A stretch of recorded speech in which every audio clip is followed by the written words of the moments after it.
रावी पुल के ऊपर मौजूद हूँ। आपको नीचे नज़र आ रहा होगा, यहाँ पे कल सीएम साहिबा और ये सारे रिलीफ कैंप है, मीडिया के बड़े नज़र आ रहे हैं। लेकिन मैं कुछ चीज़ दिखाना चाह रहा हूँ कि रावी में पानी के बहाव में इजाफा हुआ है। सुबह में बताया गया कमी हुई है, लेकिन मैं ज़रा आपको एक मंजर दिखाना चाहता हूँ इस तरह वाला।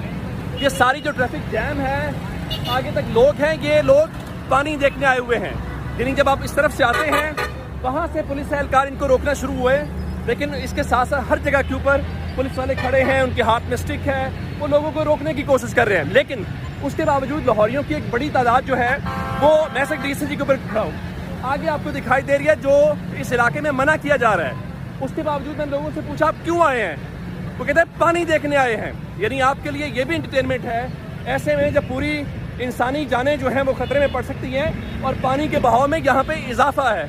अब पता नहीं किस मट्टी के बने हुए लोग हैं या किस ज़बान में समझेंगे, घर में रहें, ना अपनी ज़िंदगी खतरे में डालें ना किसी और की डालें।